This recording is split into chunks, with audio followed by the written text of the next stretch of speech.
And motivation. Guidance అంటే next ఎలా ఉంటాయి కోర్సెస్, ఏం చేయాలా, నెక్స్ట్ ఏం చదవాలా, ఏముంటాయి అనేది, ఎంతవరకు మనకు క్లాసులు, ట్యూషన్లు, హోంవర్క్లు ఇవే సరిపోతూ ఉంటుంది. దాంట్లో మర్చిపోతూ ఉంటాం. నెక్స్ట్ ఫ్యూచర్ ఎలా ఉంటుంది అనేది we have to dream it, we have to make an awareness, ఎలా ఉంటుంది ఒక అవగాహన. అదేవిధంగా మోటివేషన్ అంటే దాన్ని మనం to achieve all these things how should we move, how should we be mentally prepared, ఇవన్నీ కూడా మోటివేషన్లో వస్తాయి. So here after 10th class, intermediate is there. Intermediate we have number of groups, MPC, BPC, MEC. ఈ తర్వాత మనం next detail చెప్తాము. మళ్ళీ CEC, HEC, like that number of groups. These are arts groups and these are economics and maths. These are purely sciences, physics, chemistry, botany, zoology. This is maths, physics and chemistry. And again after 10th class, by rating polytechnic entrance, PolySet, you can also go to polytechnic. It is equivalent to intermediate. Now inter తర్వాత EAMCET, ఇంతకుముందు EAMCET నవలు, ఇప్పుడు EAPCT, engineering, agricultural and pharma set. E for engineering, A for agriculture, P for pharma. Set అంటే common entrance test. Test means common entrance test. ఇది after writing this EAP set, ఇది రాసిన తర్వాత then you can get seats in engineering, BTech. దాంట్లో మళ్ళీ computer science, mechanical, civil, electrical, electronics, latest గా machine learning దండిగా ఉంటాయి దీంట్లో. ఇంజనీరింగ్ బీటెక్ అంటాం, బ్యాచిలర్ ఆఫ్ టెక్నాలజీ. ఇదే EAP సెట్ లో ఫార్మసీ అంటే మనకి ఇప్పుడు మెడికల్ షాప్స్ లో మందులు తయారవుతాయి కదా, వాటిని తయారు చేసేది ఎలా తయారు చేస్తారు, ఏ కెమికల్స్ యాడ్ చేసే టాబ్లెట్స్ వస్తాయి, సిరప్స్ ఎలా తయారు చేస్తారు, మెడిసిన్స్ ఎలా తయారు చేస్తారు, అంతా దేంట్లో ఉంటుంది చెప్పండి, ఫార్మసీలో ఉంటుంది. నౌ తర్వాత అగ్రికల్చరల్ BSc, దీంట్లోనే ర్యాంక్ బట్టి ఏముంటుంది. అగ్రికల్చరల్ BSc అంటే వ్యవసాయం ఎలా చేయాలి, వ్యవసాయం ఎక్విప్మెంట్ ఎలా ఉంటుంది, what are the different of seeds, విత్తనాలు ఎలా ఉండాలి, how to make the seeds, how to make the hybrid seeds, how to help the farmers, farmers కు క్రాప్స్ ఏంటి, ఏ సీజన్ లో ఏ క్రాప్స్ ఉంటాయి, ఇవన్నీ కూడా అగ్రికల్చరల్ BSc. తర్వాత జాబ్స్ మళ్ళీ చెప్తాను. Agricultural BSc, it is BVSc, bachelor of veterinary science. అంటే పశువుల యొక్క treatment, different right from pets, చిన్న డాగ్స్ నుంచి పెద్ద ఎలిఫెంట్స్ వరకు ఎలా ట్రీట్ చేయాలి, అవి కూడా బీయింగ్సే కదా, లివింగ్ బీయింగ్స్, వాటికి ఎలా చేయాలి, వాటికి ఆ సబ్జెక్ట్స్ అంతా కూడా ఉంటాయి అన్నమాట. దేంట్లో బ్యాచులర్ ఆఫ్ వెటర్నరీ సైన్స్. ఇంకా ఫోరెన్సిక్ అవన్నీ తర్వాత నెక్స్ట్ క్లాస్లో వస్తాయి, మీకు ఐడియా రావడానికి ఇది. So after completing inter you will have a entrance test for engineering, pharmacy, agriculture, BSc and veterinary science. తర్వాత నీట్ ఉంటుంది, నేషనల్ ఎలిజిబిలిటీ. నీట్ వచ్చేసి డాక్టర్, డౌట్స్ అడగచ్చు. తర్వాత medical entrance test state government పెడుతుంది, సెంట్రల్ గవర్నమెంట్ పెడుతుంది. అర్థమైందా? Central government పెట్టే దాంట్లో ఆల్ ఇండియా లెవెల్లో will get medical seats. State government పెట్టే దాంట్లో will get seats only in our state. అర్థమైందా? నీట్ అనేది that is central government will conduct. Then if you want seat in ఢిల్లీలో ఉంటుంది all India medical science, AIIMS అనేది famous. ఇంకా బాంబేలో ఒక మెడికల్ కాలేజ్ రావాలంటే అది చేయొచ్చు.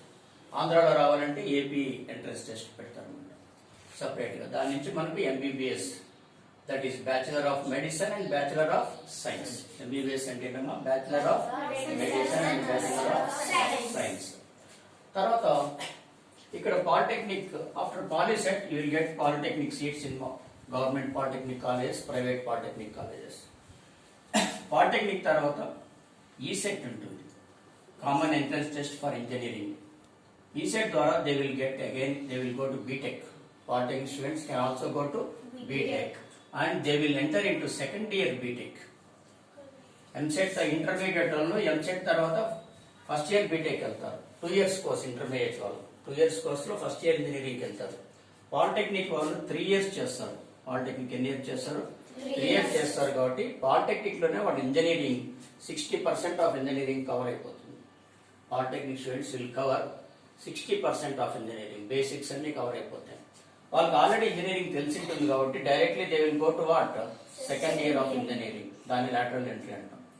అగైన్ అందరు కూడా polytechnic students again they go to MTech. MTech means master of technology. MTech means master of technology.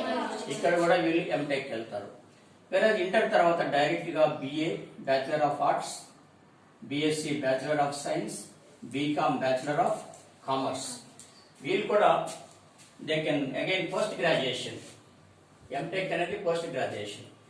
BA BSc BCom వాళ్ళు కూడా they can go to MBA master of arts, master of science, master of commerce. దీనికి తేడా అంటే దీంట్లో suppose బిఎస్సిలో maths, physics, chemistry చదువుతారు అనుకోండి, ఎంఎస్సిలో ఫిజిక్స్ లోనే స్పెషలైజేషన్ ఉంటుంది, ఓన్లీ ఫిజిక్సే చదువుతారు.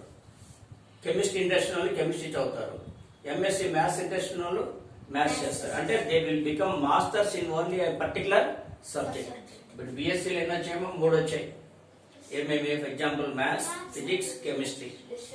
ఎంఎస్సీలో ఏమో only maths or physics or chemistry. They become master.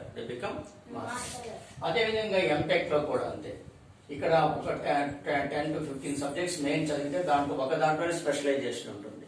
ఒక MTech for example mechanical design ఉంటుంది, మ్యానుఫ్యాక్చరింగ్ ఉంటుంది, కంప్యూటర్ క్యాడ్ క్యామ్ ప్రోగ్రామ్, ఒక దాంట్లోనే వాళ్ళు స్పెషల్ ఉంటుంది. అవి మీకు తర్వాత చెప్తాను, అన్ని అవసరం లేదు. ఎంటెక్ స్పెషలైజేషన్ ఉంటుంది. ఆ ఫార్మసీ, బి ఫార్మసీ వాళ్ళు కూడా ఎం ఫార్మసీ చేస్తారు. అగ్రికల్చర్ బేస్డ్ కూడా ఎంఎస్సీ అగ్రికల్చర్ చేస్తారు. వీళ్ళు కూడా ఎంబీఎస్సీ. ఎంబీఎస్సీ అంటే ఏంటి? Master of veterinary science. BBSc అంటే బ్యాచిలర్ ఆఫ్ వెటర్నరీ సైన్స్. ఇక్కడ 3 ఏళ్ళు, ఇక్కడ 2 ఏళ్ళు. మొత్తం అంతా డిగ్రీ అంటాం. దీన్ని పోస్ట్ గ్రాడ్యుయేషన్ అంటాం. దీన్ని ఏమంటాం? గ్రాడ్యుయేషన్ అంటాం. వీటినంతా ఏమంటాం? గ్రాడ్యుయేషన్. వీటిని ఏమంటాం? పోస్ట్ గ్రాడ్యుయేషన్ అంటాం. అర్థమైందా? నా వీళ్ళంతా కలిసి then they can go for PhD, doctor of philosophy. PhD అంటే ఒక సొసైటీకి ఉపయోగపడే ఒక టాపిక్ తీసుకొని బేసిక్ గా ఒక ప్రాబ్లం తీసుకుంటారు సొసైటీలో. ఒక ఇంజనీరింగ్ లో ఒక ప్రాబ్లము, సైన్స్ లో ఒక ప్రాబ్లము, ఫార్మసీలో ఒక ప్రాబ్లం, అలాంటి వాటికి ఇంకా టాబ్లెట్స్. ఫర్ ఎగ్జాంపుల్ కరోనాకు వ్యాక్సిన్ రాలేదు, then they can go for research in corona. They can go for research in. ఇంతవరకు కనుక్కో పిహెచ్డీలో ఇంతవరకు ఏది లేని దాన్ని కొత్త దాని గురించి స్టడీ చేయడము, కొత్త టాబ్లెట్ కనుక్కోవడం, కొత్త వ్యాక్సిన్ కనుక్కోవడం, కొత్త డిజైన్స్ కనుక్కోవడం. ఇంజనీర్, సివిల్ ఇంజనీర్ లో కొత్త కన్స్ట్రక్షన్స్ వాటి గురించి, కాంక్రీట్ వాటి గురించి తెలుసుకోవడం, మెకానికల్ లో కొత్త మిషన్స్, ఎలక్ట్రానిక్స్ లో కొత్త డివైజెస్, సర్క్యూట్స్. రీసెర్చ్ అంటే ఉన్నదాన్ని పరిశీలించి మళ్ళీ సెర్చ్ చేసి ఒక ప్రాబ్లం ఉంటుంది సొసైటీలో కానీ కన్సర్న్ ఫీల్డ్, ఆ ప్రాబ్లం ఎలా రెక్టిఫై చేయాలనే దాని దేంట్లో వస్తుంది? PhD, doctor of philosophy. PhD చేయాలంటే ఇవన్నీ చేసిన తర్వాతనే ఎలిజిబిలిటీ. చాలా వాటికి పోస్ట్ గ్రాడ్యుయేషన్ చేస్తేనే పిహెచ్డి ఎలిజిబిలిటీ ఉంటుంది. అర్థమైందా? ఇంత ఉంటే చదవడం. ఇక్కడి నుంచి 10th క్లాస్ నుంచి ఇన్ని ఉన్నాయి. అర్థమైందా? కాబట్టి అన్నిటికీ బేసిస్ మంచి స్టాండర్డ్ ఎక్కడ పడాలా? High school. 10th రావాలంటే మిగతా క్లాసెస్ కూడా బేసిక్స్ అన్ని బాగుండాలి. ఇంతవరకు నేను గైడెన్స్ ఇచ్చాను. గైడెన్స్ అంటే ఏంటి? ఎలా చదవాలి, ఏంటి, ఏ కోర్స్ ఉన్నాయి, నెక్స్ట్ ఏమేమి ఉన్నాయి. దీనికి ఆల్రెడీ ఒక వీడియో కూడా చేస్తున్నా, అది మీకు లింక్ ఇస్తాం. అది మీ నంబర్, పేరెంట్స్ ఫోన్ నంబర్స్, దాని నుంచి మళ్ళీ మేము ఫార్వర్డ్ చేస్తాం.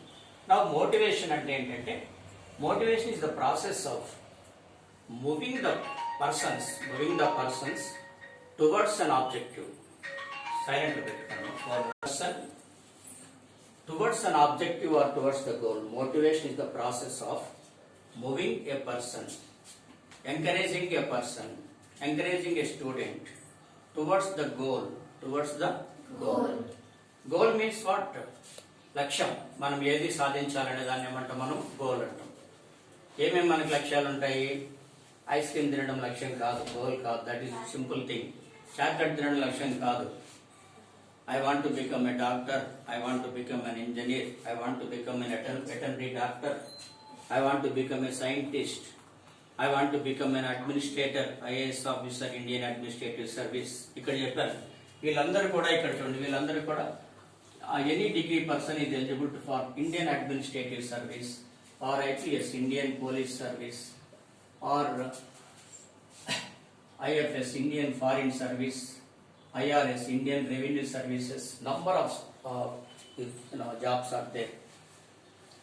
And groups, direct IAS means direct they will become joint collector, IAS complete and joint collector కొన్నాళ్ళు చేస్తే they will become collector.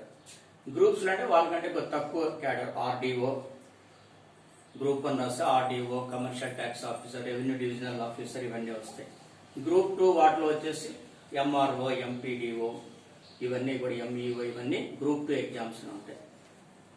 Group 3, group 4 ఇంకా వాటికంటే జూనియర్ అసిస్టెంట్స్, క్లర్క్స్ ఇలాంటి వాటికి గ్రూప్ 4 ఇలాంటి వాటి వస్తాయి. అవి తర్వాత చెప్తాం డీటెయిల్గా. అంటే అందరూ ఎలిజిబిలిటీ దానికి వేటికి గ్రూప్స్ ఎగ్జామ్ అంటాం. అంటే APPSC Andhra Pradesh public service commission, UPSC union public service commission అంతా కూడా ఫాలో అవుతారు. వీళ్ళంతా కూడా ఎగ్జామ్స్ కండక్ట్ చేస్తారు. ఆ ఎగ్జామ్స్ లో మనం బాగా చదివి మార్క్స్ తెచ్చుకుంటే గవర్నమెంట్ జాబ్ డైరెక్ట్గా వచ్చేస్తాం. అర్థమైందా? సో ఇవన్నీ రావాలంటే స్టాండర్డ్స్ బేసిక్స్ వచ్చేసి 10th అండ్ స్కూల్లో పడాలి. వాటిలో రావాలంటే proper guidance by the parents, motivation by the parents, motivation by the students వస్తుంది. దట్ ఈస్ మోటివేషన్ ప్రాసెస్ అనేది మనకు అవసరం. అంటే ప్రాపర్ గైడెన్స్, ప్రాపర్ ఎంకరేజ్మెంట్. ఇప్పుడు మీరు టీచర్ ఉన్నాం, నేను ఇప్పుడు శరణ్య వచ్చింది, శరణ్యకి ఏం రాదంటే డిసప్పాయింట్ అవుతుంది. Saranya you can learn the subject, నువ్వు రెగ్యులర్ రావాలి, క్లాస్లో గొడవ పడకూడదు, సిఫా ఉంది, నాలెడ్జ్ ఉంది, బట్ మైండ్ డైవర్ట్ అవుతుంది. అటువంటి వాళ్ళని ఏం చేయాలా? ఎనర్జీని అంతా కూడా ఎటువైపు తిప్పాలా? లక్ష్యం వైపు తిప్పాలా. లేకపోతే మైండ్ అంతా ఏమవుతుంటుంది? ఫ్లక్చువేట్ అవుతూ ఉంటుంది. అట్లా మినిమం డిసిప్లిన్ పెట్టాలి. లోయర్ క్లాసెస్ లో డిసిప్లిన్ ఈజ్ ఇంపార్టెంట్. డిసిప్లిన్ కావాలంటే డిసిప్లిన్ ఏంటంటే రెగ్యులర్ గా క్లాస్కి రావడం, రెగ్యులర్ గా ట్యూషన్స్ వాటికి అటెండ్ అవ్వడం, ఇంట్లో పేరెంట్స్ చెప్పిన పని చేయడం, మొండి పడుకుని ఉండడం. హైయర్ క్లాస్కి వచ్చారనుకోండి 8th, 9th, 10th వాళ్ళకి ఇవన్నీ చెప్పాల్సిన అవసరం లేదు. వాళ్ళకి స్కూల్కి వెళ్తారు, క్లాస్కి వస్తారు. ఫర్దర్ మోటివేషన్ ఏంటంటే వాళ్ళ ఎనర్జీని ఉపయోగించుకోవడం, మెంటల్ ఎనర్జీని ఉపయోగించుకోవడం. ఫర్ ఎగ్జాంపుల్ అట్లాగే క్రికెట్ లో బాగా కొడతారు, 4-6 కొడతారు, because they are using physical energy. But regarding mental energy దేనికి యూజ్ చేయాలా? For studies. ఫిజికల్ ఎనర్జీ మనం రెగ్యులర్ చిన్న చిన్న వర్క్స్, గేమ్స్ కు వాడతాం. మెంటల్ ఎనర్జీ ఇచ్చేయాలి. మెంటల్ ఎనర్జీ ఖచ్చితంగా వాడాలి మనం. ఇప్పుడు మనం కడుపు నిండా తింటున్నాము, దాని వరకు సాటిస్ఫై చేస్తాం. మనం మెదడు మైండ్ ఎంతమంది ఉపయోగించుకుంటున్నాం, దాన్ని పూర్తి ఉపయోగించుకుంటున్నాము లేదనేది ఇంపార్టెంట్. చాలా మంది ఉపయోగించుకోవటం లేదు. ఫుడ్ తినాల్సిందే, మనం రెగ్యులర్ వాటి తినాల్సిందే, కడుపు నింపుకోవాల్సిందే. కానీ మైండ్ ఎంతమంది నింపుకుంటున్నాం? నింపుకోవటం లేదు కదా. మైండ్లో సబ్జెక్ట్ ఎంతమంది నింపుకుంటున్నాం? మాకు బరువు, ఇది వేస్ట్ అనుకుంటాం. మీ సబ్జెక్ట్ ఇప్పుడు తలనొప్పి, హెడ్ఏక్ అనుకుంటే లైఫ్ అంతా హెడ్ఏకే. బాగా గుర్తుపెట్టుకోండి. ఇప్పుడు చదవడం మీద హెడ్ఏక్ అంటే జీవితాంతం తలనొప్పితో బాధపడతారు, మెంటల్గా ప్రాబ్లమ్స్ వస్తాయి, లైఫ్లో వాల్యూ ఉండదు. లైఫ్లో వాల్యూ ఉండాలంటే ఎడ్యుకేషన్ ఉండాలి. అంటే ఎడ్యుకేషన్ లేని కూడా బతుకుంటున్నారు. చదువు రకరకాల పరిస్థితుల్లో చదువు రాకపోయినా బిజినెస్లు చేసుకుంటున్నారు, చిన్న చిన్న వ్యాపారాలు, అది కూడా దే ఆర్ ఆల్సో గ్రేట్. కానీ ఎక్కడ ప్రాబ్లం? వాళ్ళకు బేసికల్ గా ఎమ్యూనిటీస్ లేవు, పెద్దవాళ్ళు గైడెన్స్ లేదు, చదువు చెప్పేవాళ్ళు లేరు, కాబట్టి వాళ్ళు చదువుకోలేదు. కానీ దే ఆర్ సొసైటీలో బాగా బతుకుతున్నారు కదా. కానీ ప్రాబ్లం ఎవరికి? నాలెడ్జ్ ఉండి, చదువుకునే కెపాసిటీ ఉండి దాన్ని ఉపయోగించుకోలేకపోతే వాళ్ళు చాలా తప్పు చేస్తున్నారని అర్థం. అండ్ అర్థమైందా?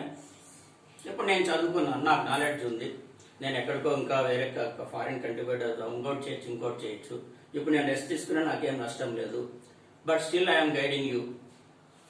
సబ్జెక్ట్ చెప్తున్నా కదా, చిన్నపిల్లల వరకు పెద్దవాళ్ళకు చెప్తున్నాం కదా, నెక్స్ట్ ఇంటర్ వాళ్ళకు కూడా చెప్తాము. ఎందుకు? I'm utilizing my knowledge, I'm utilizing my knowledge. That is more important. ఇప్పుడు మాకు అంత అవసరం లేకపోయినా మేము నాలెడ్జ్ ఉపయోగించుకున్నప్పుడు మీరు లైఫ్లో ఇంకా సెటిల్ కావాల్సిన వాళ్ళు ఇంకా ఎక్కువ కష్టపడాలా వద్దా? You should be more disciplined. Already డబ్బు సంపాదించే వాళ్ళు ఇంకా కష్టపడుతున్నారు, మీ పేరెంట్స్ కూడా కష్టపడుతున్నారు. ఎందుకు? మీ గురించే. అలాంటప్పుడు మీ నుంచి పేరెంట్స్ ఏం ఆశిస్తారు? ఒక మంచి చదువు, ఒక డిసిప్లిన్ లైఫ్. అంతేగాని ఎప్పుడు ఏదో కంప్లైంట్, ఏదో ఒక ప్రాబ్లము, మేము ఇట్లే ఉంటాం, మొండిగా ఉంటామంటే పేరెంట్స్ ఉన్నంత వరకే మీరు ఉంటారు. పేరెంట్స్ ఏజ్ అయిపోయిన తర్వాత మీ మొండితనాన్ని సొసైటీ ఎవరు భరించరు. తల్లిదండ్రులు మాత్రమే మన కష్టాలు భరిస్తారు. అర్థమైందా? మనం మొండిగా ఉన్నామనుకో, వాళ్ళు డల్ అయిన తర్వాత ఎవరు పట్టించుకోరు సొసైటీలో. కాబట్టి give respect to the parents. Know what are the designs of the parents. మీ పైన ఏం ఎక్స్పెక్టేషన్స్ పెట్టుకున్నారో దాన్ని అర్థం చేసుకోవాలి పేరెంట్స్ చెప్పినవి. తర్వాత టీచర్ చెప్పినవి. అందుకే కదా మాతృదేవోభవ, పితృదేవోభవ, ఆచార్య దేవోభవ అన్నారు. వాళ్ళ ముగ్గురు మాట వినాలి, ఎవరు చెడిపోరు. తల్లి, తండ్రి, టీచర్. వాళ్ళ ముగ్గురు మాట విన్న వాళ్ళు ఎక్కడ బాగుపడరు. వినండి, వాళ్ళు ఎక్కడ బాగుపడరు. బాగా గుర్తుపెట్టుకోవాలి. చిన్న చిన్న తప్పులు సహజమే. ఒకరోజు రాకపోవడం స్కూల్కి, ఒకరోజు ఏదో కారణం వల్ల రాకపోవడము, ఒకరోజు హెల్త్ ప్రాబ్లం. మీకు బాగున్నప్పుడు మనం రావాలా, చదువుకోవాలి. కాబట్టి చదువు అనేది చాలా ఇంపార్టెంట్. సో ఆ దాంట్లో పేరెంట్ చెప్పింది, టీచర్ చెప్పింది బాగా వినగలిగి ఆ నాలెడ్జ్ని ఇంప్రూవ్ చేసుకునే కొద్దీ పైకి వెళ్తారు. అందుకని ఆ మోటివేషన్ అప్పుడు కావాలి. ఇప్పుడు మా నాన్న కష్టపడుతున్నాడు, పేరెంట్స్ కష్టపడుతున్నారు, మేము పెద్ద అయినాక వాళ్ళకు రిస్క్ లేకుండా చేయాలి, మంచి పొజిషన్ పోవాలి, చిన్న ఇల్లు ఉంది, నేను బాగా చదివితే పెద్ద అయినాక లోన్ పెట్టి శాలరీతో ఇంకో మంచి ఇల్లు కట్టుకోగలుగుతాము, అంతేనే కదా, ఒక మంచి కార్ తీసుకోగలుగుతాము. ఇవన్నీ రావాలంటే ఆర్థికంగా మీరు బాగుండాలి. ఆర్థికంగా బాగుండాలంటే మంచి జాబ్ రావాలా, మంచి జాబ్ రావాలంటే చదువు బాగుండాలి, ఎడ్యుకేషన్ బాగుండాలి. అందుకని ఎడ్యుకేషన్ ఉన్నప్పుడు ఎక్కడైనా బతకచ్చు. ఎడ్యుకేషన్ ఉన్నప్పుడు ఎక్కడైనా బతకచ్చు. కాబట్టి ఎడ్యుకేషన్ ఈజ్ మోర్ ఇంపార్టెంట్. ఇంకా క్వశ్చన్స్ అడగండి ఏదైనా ఉంటే. దీంట్లో ఒక పాయింట్ ఏదో, ఎవరి పేరెంట్స్ వాళ్ళు బిజీగా ఉంటున్నారు, చాలా మంది వాళ్ళ బిజినెస్ వాళ్ళు. నేను దీంట్లో పేరెంట్స్ కూడా చెప్పేది ఏమంటే, ఈ వీడియోలో పేరెంట్స్ కూడా పిల్లల గురించి అప్పుడప్పుడు వాళ్ళు సరిగ్గా స్కూల్కి వెళ్తున్నారు లేదా, ట్యూషన్స్లో ఏదైనా స్కూల్లో హోంవర్క్ రాస్తారు లేదా, ట్యూషన్స్లో ఏం చేస్తున్నారు, ఇవన్నీ కూడా పేరెంట్స్ కూడా అబ్జర్వ్ చేయాలి. ఇంకో పాయింట్ ఏమంటే నేను చెప్పేది, కొద్దిమంది మాకేమో మా దండిగా డబ్బు సంపాదించారు మా పేరెంట్స్, మా నాన్న వాళ్ళు పెద్ద ఆఫీసర్లు, మా నాన్న పెద్ద ఇంజనీరు, మా నాన్న పెద్ద బిల్డరు, మా నాన్న ల్యాండ్స్ దండిగా నాకేం పర్వాలేదు అనుకున్నారనుకోండి, అది చాలా తప్పది. ఎంత డబ్బున్నా ఎంత ఆస్తున్నా కూర్చొని తింటే ఏమవుతుంది, కొండలైనా కరిగిపోతాయి. కూర్చొని తింటే అన్ని కూడా కరిగిపోతాయి. మనం పెద్దవాళ్ళు సంపాదించింది మనకు ఒక సేఫ్టీ, సెక్యూరిటీ గురించే, ఒక అభద్రతాభావం లేకుండా ఉండడానికి అంత ఇంత మనకు సైడ్ ఉంది కాబట్టి మన జాబ్ మనం చేయాల్సిందే, ఎవరి బతుకాలు బతకాల్సిందే. వాళ్ళు ఇచ్చేది కొన్నాళ్ళే ఉంటుంది, తర్వాత అది మన పెద్దవాళ్ళు కూడా ఏం చెప్తారు, ఇది ఒక పిల్లలకు ఏదైనా జాబ్ వచ్చేంతవరకు ఇది పనికి వస్తుంది, జాబ్ వచ్చినా కూడా ఇది అడిషనల్ గా ఉంటుంది. మీకు జాబ్ వచ్చింది అనుకోండి, మీ దగ్గర కొద్ది అమౌంట్ ఉంది, పేరెంట్స్ అమౌంట్ కొద్ది తీసుకుని ఒక మంచిది తీసుకుంటారు, అంతేనే కదా. సో పెద్ద అయిన తర్వాత మాకు దండిగా వస్తుంది చదవమంటే అది కాదు. మన నాలెడ్జ్ ఖచ్చితంగా ఏం చేయాలా, ఉపయోగించుకోవాలి. ఎప్పుడైతే మీరు అజాగ్రత్తగా ఉన్నారో, ఎప్పుడైతే నెగ్లెక్ట్ చేశారో, చదువు వచ్చి కూడా మనం చదువుకోలేకుంటే చాలా వేస్ట్ అది. మనకు యానిమల్ బీయింగ్స్కు మనకు హ్యూమన్ బీయింగ్స్ తేడా ఏంటి, వాటికి దేవుడు అనే అవకాశం ఇవ్వలేదు. అంతేగా ఆయన వాటితో పని చేయించుకుంటున్నాం, అంతేనే కదా. ఎనుములు వాడుతూ, ఎద్దులు వాడుతూ మనకు దేవుడు ఇచ్చాడు, నాలెడ్జ్ ఇచ్చాడు, వాడు దాన్ని ఏం చేయాలి, వీ షుడ్ యూటిలైజ్. అట్లనే మొత్తం లైఫ్ అంతా చదవాలని కాదు, 24 చదవాలని కాదు. చదివేటప్పుడు చదవాలా, ఆడుకునేటప్పుడు ఆడుకోవాలా. ఇప్పుడు క్లాస్లోకి వచ్చి ఇచ్చేసిందంటే ప్రాబ్లం అవుతుంది. ఓకే, అర్థమైంది కదా. నెక్స్ట్ సండే మనం ఏం చేస్తామంటే వీటిలో ఇంకా ఏమేమి ఉన్నాయో చెప్తాం ఇంకొక సండే. మీరు రాబోయే రోజుల్లో కూడా ఏం చేస్తామంటే మనం ఒక న్యూస్ పేపర్స్ ఇలాంటివన్నీ తెప్పించేసి సండే రోజు ఒక హాఫ్ అన్ అవర్ మ్యాగజైన్స్ కూడా తెప్పిస్తాం, కొద్దిగా ఇంకొక రూమ్ తీసుకున్నాక. అప్పుడు మీరు చదువుకున్న తర్వాత ఒక half an hour general knowledge, Reader's Digest, Mirror, Wisdom, Indian Express ఇలాంటివి తెప్పిస్తాం. అవి చదువుకొనేసి కొన్ని మీనింగ్స్ రాసుకుని జనరల్ నాలెడ్జ్ సబ్జెక్ట్తో పాటు ఇంప్రూవ్ చేసుకోవచ్చు. జనరల్ నాలెడ్జ్ ఇంప్రూవ్ చేసుకుంటే గ్రూప్స్ వాటికి పనికి వస్తాయి మనం. ఓకే, అంటే మనం ఏంటి స్కూల్ లెవెల్ నుంచే మీకు గైడెన్స్ ఇస్తా ఉన్నాం. పైన అది ఈ ఇన్స్టిట్యూట్ యొక్క మన దీని పేరు పిఎంఆర్ అకాడమీ పెట్టాము. అకాడమీ అంటే అకాడమిక్ యాక్టివిటీస్తో పాటు ఎక్స్ట్రా యాక్టివిటీస్ కూడా ఉంటాయి. సరేనా? రైట్, నెక్స్ట్ వీక్ ఇంకొంచెం మాట్లాడండి. గుడ్, కనపడుతుందా?